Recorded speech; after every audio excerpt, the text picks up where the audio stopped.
você que pode, Marcos capítulo de número 4. Marcos capítulo de número 4, verso de número 35. Amém? O texto diz assim: Naquele dia, sendo já tarde, Jesus disse aos seus discípulos: Vamos passar para outra margem. E eles, despedindo a multidão, o levaram assim como estava, no barco. E outros barcos também o seguiam. 37. Ora, levantou-se grande temporal de vento, uma grande tempestade, e as ondas se arremessavam contra o barco, de modo que o mesmo já estava se enchendo de água. E Jesus estava na polpa, dormindo sobre um travesseiro. Os discípulos o acordaram e lhe disseram: Mestre, o Senhor não se importa que pereçamos?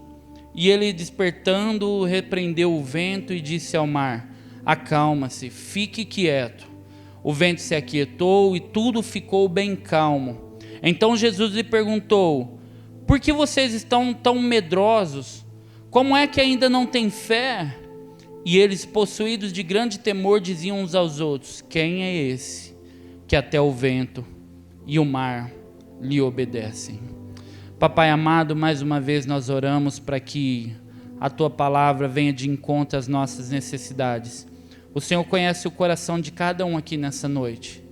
Muitos vieram buscar respostas, outros vieram buscar cura, outros vieram apenas Te adorar. Mas o Senhor sabe da necessidade de cada um, mais do que nós mesmos. E a mesma palavra que for liberada tem acesso ao coração de cada um segundo a sua necessidade. Que a revelação da Tua palavra esteja sobre nós, que o Espírito que há por detrás da letra tenha acesso ao nosso entendimento nessa noite, em nome de Jesus. Aleluia. Queridos, esse texto aqui, acredito que todos conhecem. Ao menos de ouvir alguma história, né? Nem que seja como Jó, já ouvi falar, né? Mas todos já ouviram, de repente, falar dessa história. Jesus estava, né, subiu no barco para ir para outra banda do rio, e houve uma grande tempestade, o barco ia à deriva, e Jesus estava o quê? Dormindo, né?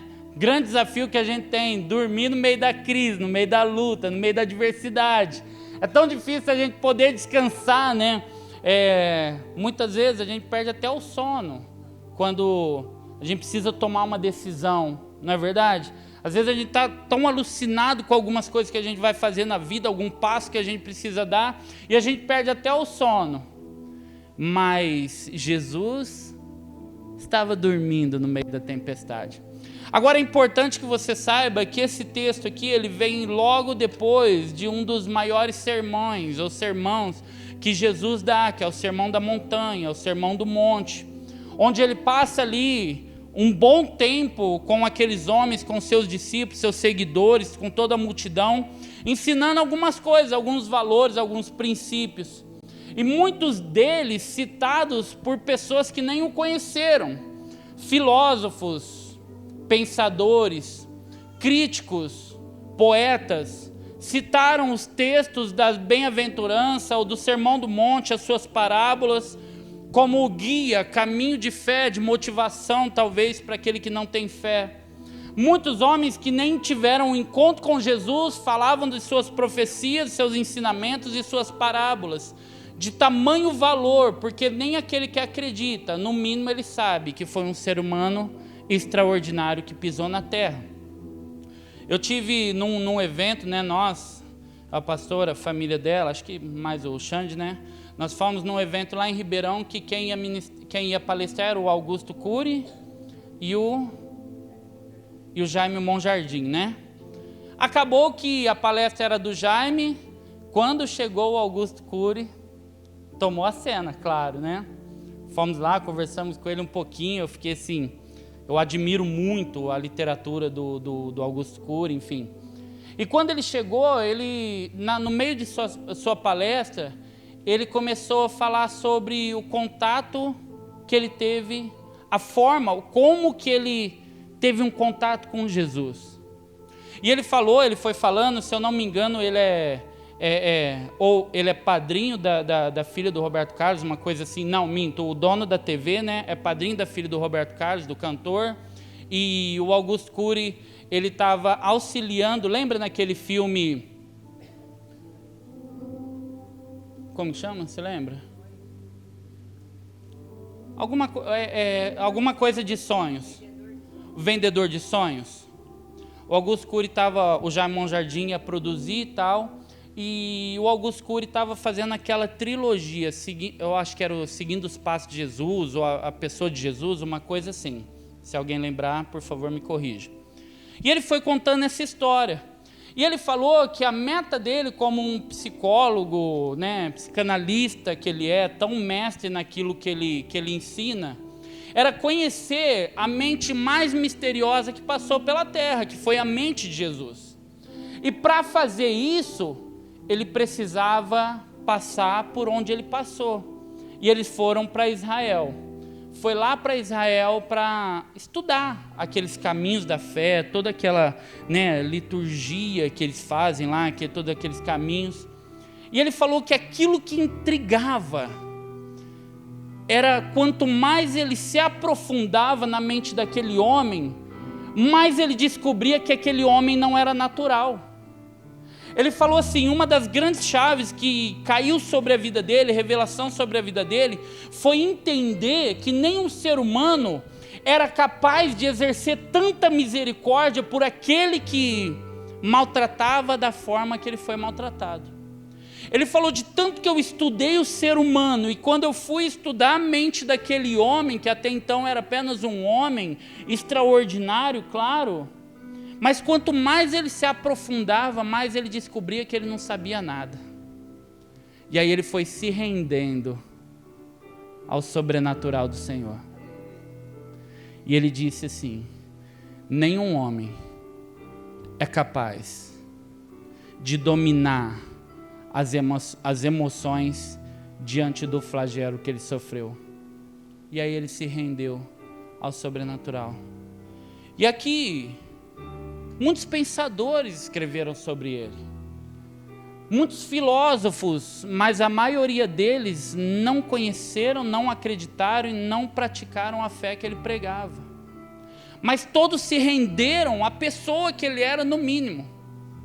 E o Sermão da Montanha, ele faz algo na nossa vida. Ele traz vários princípios, ensinamentos através de suas parábolas, através dos princípios acerca do divórcio, acerca de como você lidar com a vida. Agora é importante que você saiba que não existe como você saber quanto tempo ele passou ali. Se ele ficou ali durante todo aquele tempo, Mateus capítulo 5, capítulo 6 e capítulo 7. Ou se todos os dias ele subia no monte e a multidão subia atrás dele. Esse tempo é incerto. Mas a única certeza que a gente tem é que ele desceu cansado. Ele desceu cansado daquele lugar. A multidão espremia e sugava, arrancava dele o conhecimento, a dádiva, muitas vezes a unção que está sobre a vida dele. E aqui vai um segredo para você. Nem sempre a culpa de você não sentir Deus no culto é de quem está ministrando louvor à palavra. A grande maioria das vezes é sua e é minha. Sabe por quê? Porque assim como Jesus estava no meio da multidão e uma mulher tocou na orla da sua veste, foi curada, e ele disse, de mim saiu virtude. Aqui eu entendo que existe uma maneira de você extrair de Deus aquilo que Ele mesmo quer para a tua vida. Mas muitas vezes Ele não te dá, Ele precisa que você arranque dele. Arranque dele como? A disposição do seu coração, o desejo da tua alma, a sede, a fome que você tem pela palavra. Talvez o pregador naquele dia não te satisfez, não te alimentou como deveria, mas talvez a fome que você expressou diante da presença de Deus não permitiu que aquela porção do dia caísse sobre a tua vida. Agora Jesus passa algum tempo em cima do monte, ele desce cansado. Simples assim. E o texto diz assim, Jesus montou num barco, e seus discípulos com ele, e seguiram para o outro lado do rio. Dois momentos distintos eu quero trabalhar com você nessa noite. Primeiro, o caminho. E segundo, a tempestade. O caminho por quê, pastor? Porque o caminho não era o caminho dele, Paulo. A Bíblia diz que ele foi em direção a Gadar, ao endemoniado gadareno, você sabe disso.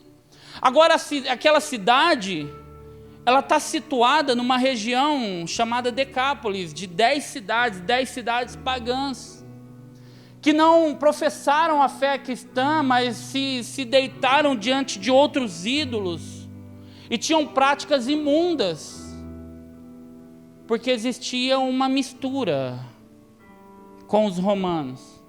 Preste atenção nisso. O que Jesus foi fazer em Gadar? Ele não tinha que estar lá. Agora existia um propósito. Um propósito tal que leva ele a sair de um lugar e para um outro lugar que não é a rota da sua viagem. E até os demônios dizem para ele o quê? O que você veio fazer aqui? Você veio nos atormentar? Ele não questiona os demônios. Cuidado com quem entrevista demônio. Ele só fala o quê? Sai. Os demônios, permita a gente entrar naquele monte de porco. Então vai. Os porcos se precipitaram. Mas o menino foi liberto daquela legião de demônio. Existe um propósito que faz com que você esteja aqui nessa noite, que vai além da tua consciência, que faz com que Jesus mude a rota, muitas vezes do destino por tua causa, mude a rota da terra por tua causa, porque existe um propósito na tua vida e esse propósito precisa ser cumprido. Ele tinha que ir para um lado, mas ele escolheu ir para outro, porque tinha um jovem que precisava ser liberto naquele dia. Preste atenção nisso. A primeira coisa, o caminho. Gadar estava no meio de uma cidade corrupta, mas Jesus estava lá para libertar aquele jovem. Quando você tem um propósito muito bem definido, isso aqui é muito forte. O mundo não te assusta. Agora eu vou piorar. O mundo não te atrai. Quando você tem um propósito muito bem definido na tua vida, perceba que Jesus vai para uma cidade toda corrupta, com seus discípulos, uma cidade dobrada, a idolatria, a promiscuidade, mas ele vai lá com um propósito muito bem definido na vida dele, libertar aquele jovem. E a Bíblia diz que quando ele liberta aquele jovem, ele monta no barco e volta para outra banda do rio. Olha que coisa interessante. Agora você pode pisar num lugar e pode não ser contaminado pelo lugar. Sabe quando você vai passar no caixa do mercado e alguém fala para você, tem algo diferente com você? Sabe quando alguém te cerca na rua e fala, deixa eu te perguntar uma coisa, tem algo diferente com você? Tem gente que vai mais fundo, você é crente? Oh glória! Não é verdade? Você pode até pisar, quando tem um propósito definido na sua vida, você pode pisar no lugar da promiscuidade, no lugar da corrupção, você pode estar no meio dos corruptos, mas não corromper a tua vida, a tua alma com as... Muito obrigado, Bruno, Deus te abençoe. Não se corromper com as práticas daquele lugar, o que leva você a cumprir aquilo que Deus tem para a sua vida, é definir muito bem o que você quer. É ter muito claro na sua vida. Eu lembro quando a gente foi se relacionar, foi iniciar algum relacionamento, eu falei para ela, amor, duas coisas, eu preciso perguntar duas coisas para você. Primeiro, gente, põe um filtro no teu coração, tá? É uma situação minha com a minha esposa. Primeira coisa, eu perguntei para ela, você é virgem? E a segunda coisa que eu perguntei para ela, eu vou ser pastor. Perguntei, isso não foi uma pergunta, né? Eu falei, eu vou ser pastor. Você está pronta para carregar esse chamado comigo? Antes de pedir ela em namoro. Porque eu tinha muito claro, muito bem definido o caminho que eu queria seguir. Está entendendo? Não nessa medida. Talvez Deus está te chamando para uma outra medida. E talvez Deus está te chamando para essa medida.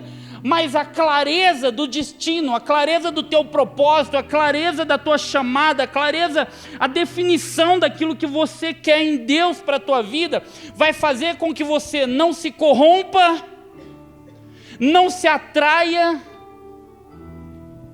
e por mais que você desvie do caminho, Deus vai te trazer novamente para o caminho que Ele tem para a tua vida. Deixa eu profetizar na tua vida. Levante a tua mão direita.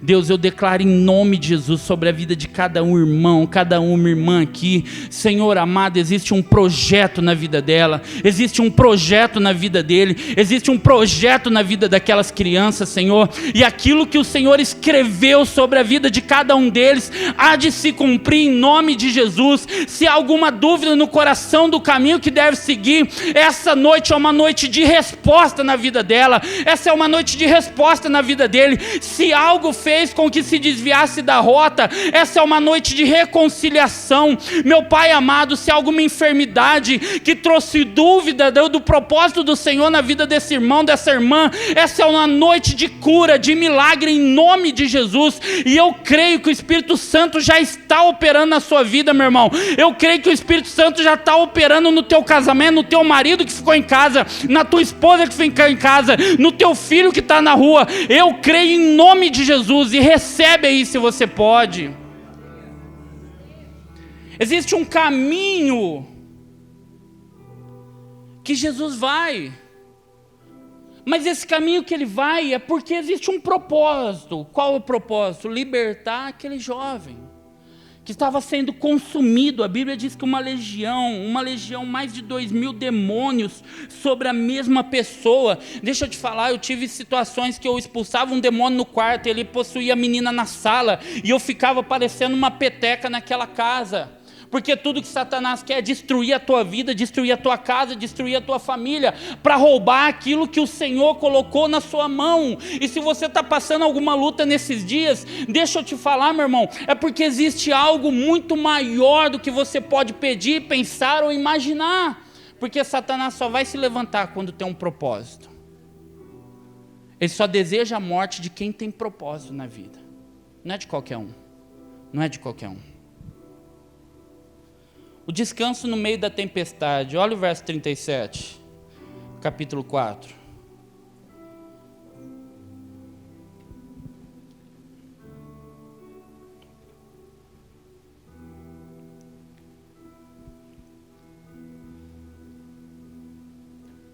Ora,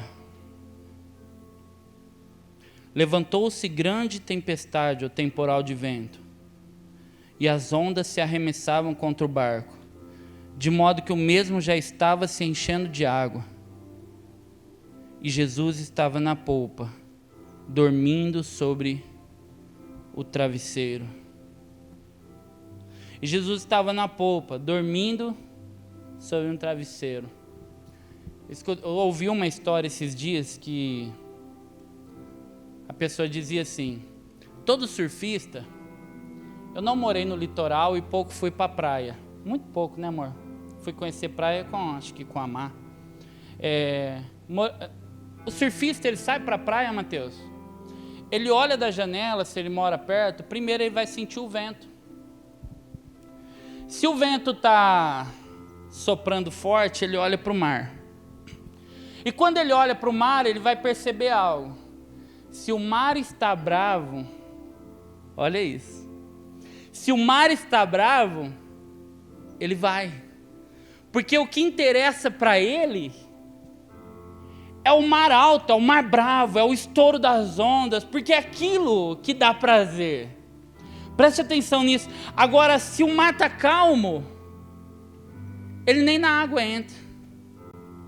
Mas ele vê o vento, ele sente o vento. Quando ele sente o vento, ele levanta da cama. E se o mar está agitado, ele diz: esse é um bom dia para surfar. Esse é um bom dia. Quando você levantar da sua cama e ver a bonança da vida, é momento de você desfrutar do descanso do Senhor. É momento de você parar, se preparar. Mas perceba que quando você vê que a vida não está tão calma como você desejava, quando o vento está soprando, quando as ondas dessa vida estão altas, é o momento que você não descansa mais, mas que você levanta. Pega o instrumento ali que você conduz a tua vida e vai para a labuta da vida, vai para essa guerra de cabeça erguida. É interessante que a vida com Deus, como eu falei outro dia, a vida com Deus é cheia de adrenalina. Não é uma vida tão mansa como a gente desejava, até porque nós nunca pregaremos nesse altar um evangelho fofinho, que vai fazer carinho e cafuné na tua cabeça todo culto, não. A gente vai começar a falar as verdades que constroem na tua vida uma força tal, que quando chegar o dia mau, você está capacitado para enfrentar cada uma dessas dificuldades. E a gente vive um mar, que dias de calmaria, meu Deus, dias que você respira e está tudo certo, está tudo tranquilo, a saúde da família está uma bênção, as finanças estão uma bênção, oh, glória, vai recebendo aí, a saúde está uma bênção, recebe aí, a família, o relacionamento está uma bênção, os filhos estão uma bênção, está tudo uma bênção, vai para o trabalho, está todo mundo sorrindo, vem para a igreja, está todo mundo sorrindo, o ministério está uma bênção, está tudo uma bênção.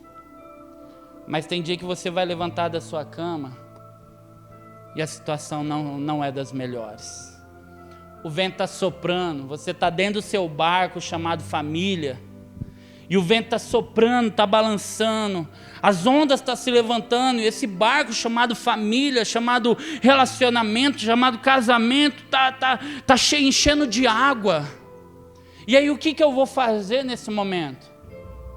Uma certeza que você tem: Jesus está lá, oh glória, Jesus vai estar no barco com você todos os dias da sua vida. Mas pastor, por que você garante isso? Deixa eu te falar, eu garanto porque Ele falou, e se Ele falou, Ele vai cumprir aquilo que Ele falou, e se Ele falou que vai estar com você todos os dias da sua vida, não importa se é um dia de calmaria, ou não importa se é um dia de profundas guerras que você vive, mas Jesus vai estar no barco.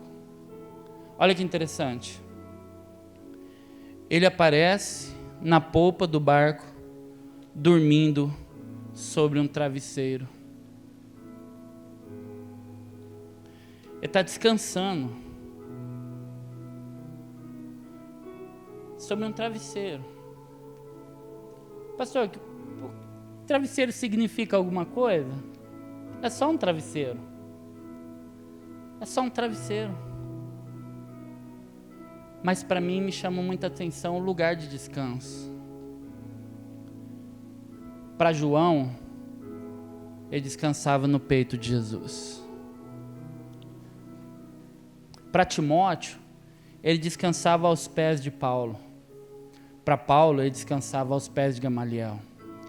Para Elias, ele corria para debaixo de um zimbro, quando ele era perseguido.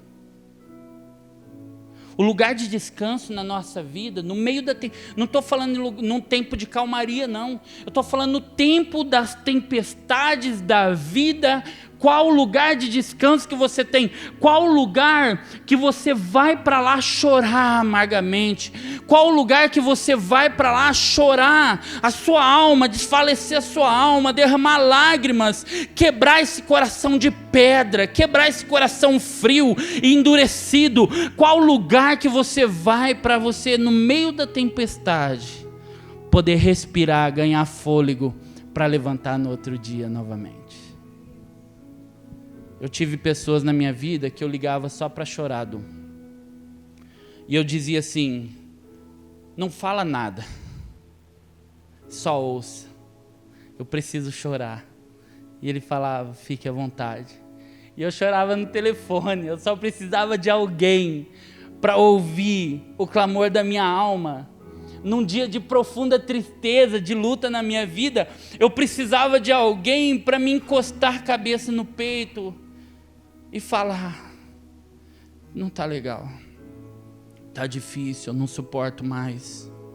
Mas não fala nada, só me ouça. Eu não aguento mais essa luta. A minha vida está uma desgraça, está tudo dando errado. A minha vida a enfermidade tocou na minha família, a enfermidade tocou na minha vida. Um lugar, uma pessoa. Quem te alimenta, querido? Quem põe comida na tua mesa? Não estou falando de comida física, não. Quem que alimenta você? Quem que te abraça no dia de angústia? Quem ouve quando você tem a lamentar? Quem ouve você no dia que você está angustiado? Quem cuida do seu coração? Tem pessoas que o lugar de descanso é uma pessoa. Tem pessoas que o lugar de descanso é um simples lugar. Um quartinho, debaixo de um zimbro, debaixo de uma árvore. Tem gente que gosta de passar madrugadas em claro, sozinho, lá no cantinho, no sofá, depois que todo mundo vai dormir. Tem gente que gosta de sentar, pôr um fone de ouvido, um fone ali no ouvido e ouvir canções, e aquilo vai acalentando a alma, acalmando o coração. Quem te alimenta, quem cuida do seu coração? Qual é o teu lugar? Qual que é o teu travesseiro?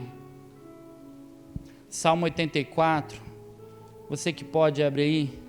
Davi expressa aqui um lugar. Quão amáveis são os teus tabernáculos, Senhor dos exércitos. A minha alma suspira e desfalece pelos átrios do Senhor. O meu coração e a minha carne exultam pelo Deus vivo. Olha só, o pardal encontrou casa, a andorinha ninho para si, onde acolhe os seus filhotes, perto dos seus altares do Senhor, Rei meu e meu Deus. Bem-aventurados que habitam em tua casa e te louvam perpetuamente. Qual lugar? Querido, esse lugar aqui é um lugar de exortação, claro. É um lugar de alimento, claro. Mas é um lugar que você precisa sentir Deus esvaziando a sua alma, esvaziando as suas dores e esvaziando as suas preocupações. Para te levar no lugar que Ele tem construído para você. Agora, toda tempestade, preste atenção, toda tempestade, ela precede a bonança. E essa é a nossa esperança. Todo dia mal ele vem, é uma sentença, não é uma opção, mas o dia mal tem fim. Todo deserto na nossa vida, ele tem fim. E o valente, ele é instruído na sala, mas ele é forjado nas batalhas da vida, porque ele é capacitado na sala de aula, mas é na guerra, é no meio da batalha, que ele é forjado, que ele é fortalecido, que ele vence, que ele sai de lá com o galardão, com a vitória, com a conquista na mão. Olha só, preste atenção nisso. Daniel, ele vai para um lugar, preso, escravo, vai para um lugar onde na cabeça dele pode ser que não haveria mais esperança de um futuro. Mas é naquele lugar que ele foi forjado. Forjado como? No jejum, né, tia, pastora? Estamos sendo forjados nessa batalha do jejum. Quem está comigo aqui? Meu Deus do céu. Estamos sendo forjados nessa batalha. Meu Deus, que peleja. Não é verdade? Mas Daniel, ele vai escravo para um lugar onde tudo sopra contra. Alguém escraviza, quer tirar dele os direitos, quer forçar ele a fazer coisas, quer arrancar dele os princípios, os valores, mas ele permanece firme, até ser condenado pela morte, para a morte. Mas agora uma coisa que ele faz, que intriga o meu coração, é não negar aquilo que ele acredita, mesmo diante da morte. Não negar a sua fé, mesmo diante da maior batalha da vida dele. Agora o fato dele superar, dele entender que ele está passando por aquele período, e aquele período está forjando aquilo que Deus tem preparado para a vida dele, ele começa a provar do sobrenatural. Agora, em nenhum outro lugar da vida, ele poderia vislumbrar um homem a mais dentro de uma fornalha aquecida daquela forma. Nenhum momento na vida dele ele poderia vislumbrar um quarto homem livrando seus amigos da morte certa, onde até as ataduras eram queimadas, mas aqueles homens não eram conhecidos. A partir do momento que você entender que existe um lado de lá dessa história, toda tempestade da sua vida precede uma bonança. Se você não entender, isso não te faz exercer a fé e a esperança que precisa habitar no seu coração. E a partir daquilo de saber que Deus tinha algo a mais, ele não se dobrava. A partir dele saber que existia um propósito, uma chamada, um lugar de descanso, depois dessa guerra que ele estava vivendo, ele não poderia vislumbrar aquele sobrenatural. Se ele se dobrasse aquilo, ele não poderia ver um grupo de leões de dieta. Pior do que o jejum dele.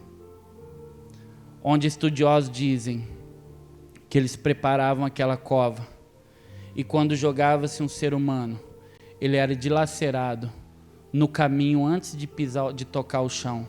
Tamanha fome daqueles leões. E aquele homem é lançado lá por não negar a sua fé. Dá para entender? No meio das as tempestades da vida, no meio das tempestades da vida que nós provamos o sobrenatural. Querido, deixa eu te falar, você não pode aprender a conviver com as suas dores. Cuidado com isso. A gente foi treinado culturalmente para aprender, se conformar e aprender a lidar com as mazelas da vida, e está errado. As dores, as enfermidades que vêm sobre a minha vida não são minhas. Eu não posso aprender a conviver com as enfermidades da minha vida. Eu não posso aprender a conviver com as traições que vêm na minha família, na minha casa, no meu casamento. Eu não posso aprender a conviver com as mentiras desse mundo. Chega disso. Às vezes a gente entra num mundo, um colapso emocional, que faz com que a gente se renda ao mal que sobrevém sobre as nossas vidas, assumindo aquilo como que se fizesse parte de nós. Já viu a pessoa que tem uma dor de cabeça constante? Chega um tempo, você pergunta para ela, vamos orar? Ela fala, pastor, eu já aprendi a conviver com isso. Não. Pastor, eu fui traída a minha vida inteira, mas eu não tenho força para fazer nada. Eu já aprendi a lidar com isso. Não. As depressões da vida. Se eu pedir para levantar a mão aqui, é assustador o número de pessoas que sofrem de depressão, que já sofreram ou que estão sofrendo de depressão. Mas deixa eu te falar algo no seu coração, não precisa levantar a mão. Essa depressão não é sua, não foi presente de Deus para a tua vida. Isso aí não faz parte do projeto de Deus na sua vida. Isso não faz parte da formação que o Senhor deu para você. Isso não faz parte de você. Não aprenda a conviver. As síndromes. Eu nunca vou saber o que é isso. Que Deus me livre disso. Vou reformar o que eu disse. Quando você falar para alguém que tem depressão ou síndrome do pânico, alguma coisa, primeira coisa, nunca fala para ela, eu imagino que você está passando. Uma vez meu pai, ainda vivo, eu falei para ele, o pai estava com depressão nos últimos anos, né, por conta das enfermidades. E um dia eu falei para ele, para com essa frescura. Cara, eu nunca vi meu pai fazer isso. Ele deu um soco na mesa, ele deu um grito, ele falou, você nunca mais fale isso. Você não sabe o que é desejar morrer todos os dias da sua vida. Foi muito forte para mim. Eu nunca mais ousei falar isso. Augusto Cury, ele fala assim, não julgue um depressivo, talvez ele está vivendo a pior dor humana, o mais profundo da dor humana. E ele falou isso para mim, aquilo matou a minha alma, assim, acabou comigo. Mas isso não faz parte de você. Síndrome do pânico Uma mulher foi até a igreja, a comunidade na época, e a pastora pediu para mim orar por ela. Eu fui lá no carro e eu falei, vamos descer, vamos lá na igreja. Ela falou, não, eu não consigo sair daqui de dentro. Eu falei, por quê? Porque se eu abrir a porta, um carro vai passar, vai me atropelar e vai me matar. E eu tenho uma criança pequena. Olha só. Pessoas que não conseguem entrar no chuveiro com medo de morrer afogado. Dá para falar para uma pessoa dessa, eu imagino que você está passando? Uma pessoa que tem medo de tomar um copo d'água porque tem medo de engasgar e morrer. Dá para falar para uma pessoa dessa, eu imagino que você está passando? Não dá.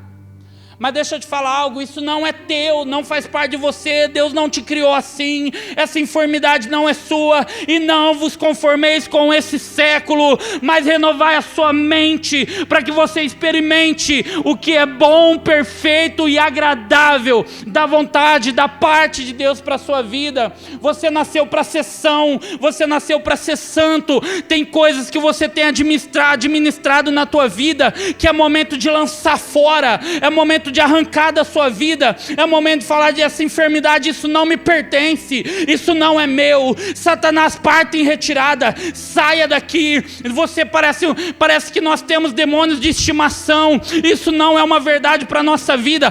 Parte em retirada daqui, larga minha casa, larga minha família, o teu relacionamento está uma briga constante, isso não é saudável, isso não é de Deus para a tua vida. Não se conforme com isso, dobra o teu joelho e fala, arranca-te daqui, Satanás, isso não faz parte da minha família, isso não é da minha casa. O Senhor não me criou para perdição, o Senhor me criou para a glória de Deus, o Senhor me criou e tem um propósito na minha vida, o Senhor tem um propósito na minha família, e eu não abro mão daquilo que o Senhor tem para mim.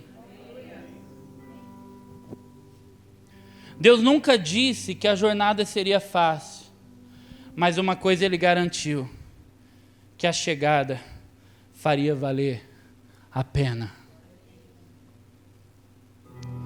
O vento vai soprar na sua vida, tenha certeza disso.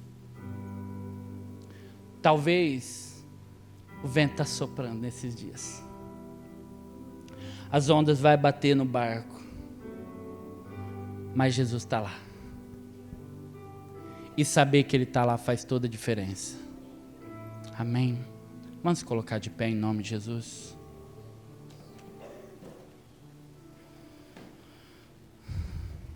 Feche os seus olhos.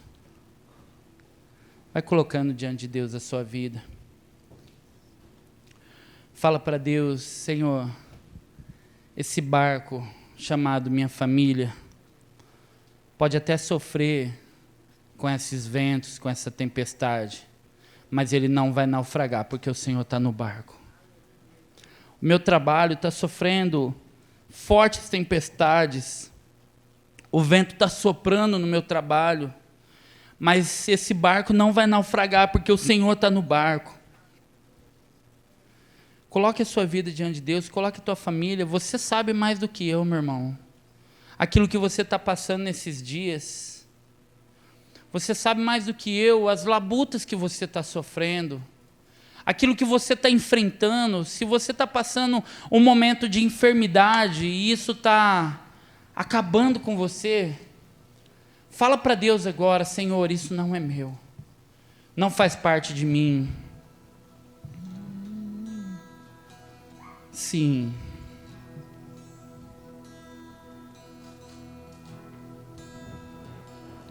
Quando o mar tentar me encobrir e parecer que eu vou afundar, me lembrarei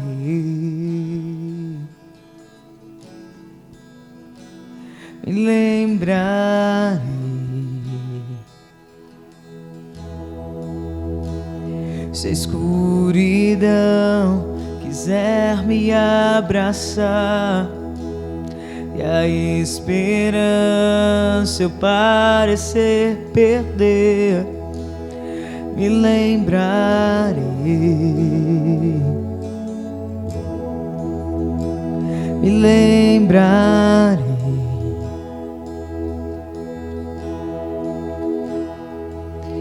que a paz é uma promessa e você não vai mentir. Seguro estou aqui, me lembrarei,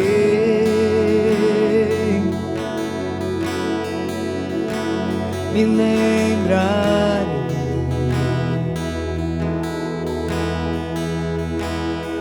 Quando o mar tentar me encobrir e parecer que eu vou afundar, me lembrarei. Sim, Deus.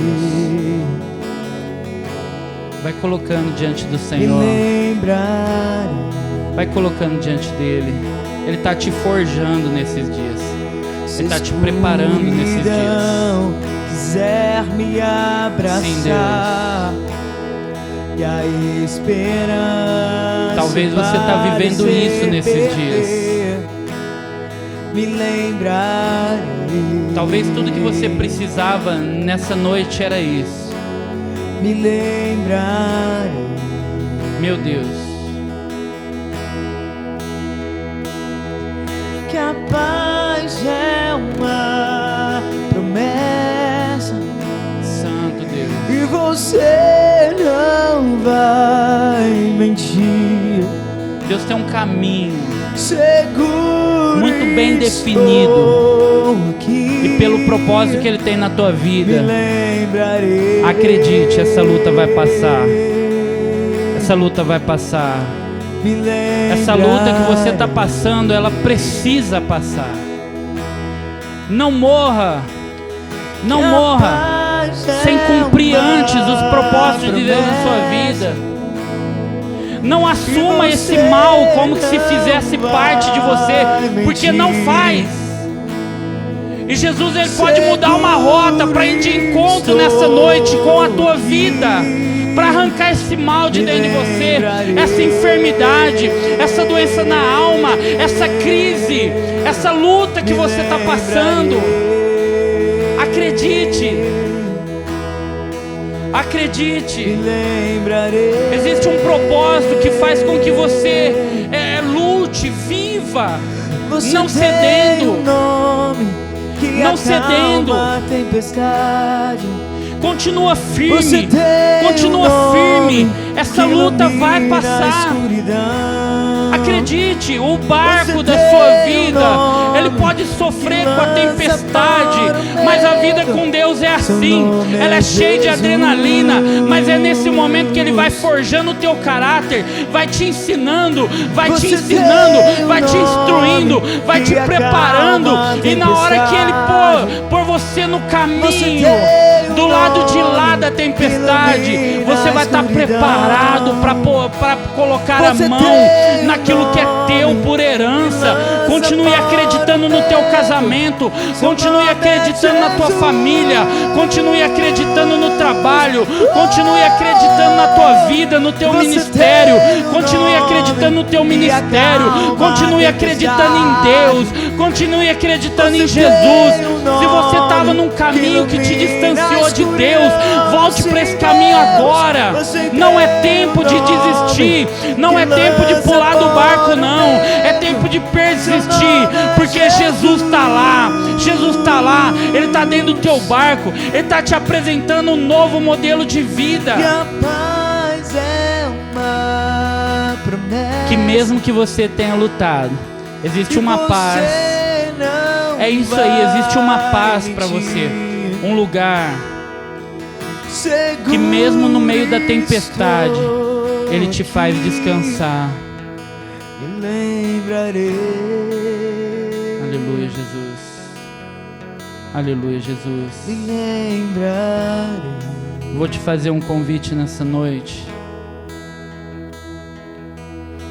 Você que sentiu de Deus que essa é uma noite que Deus te trouxe aqui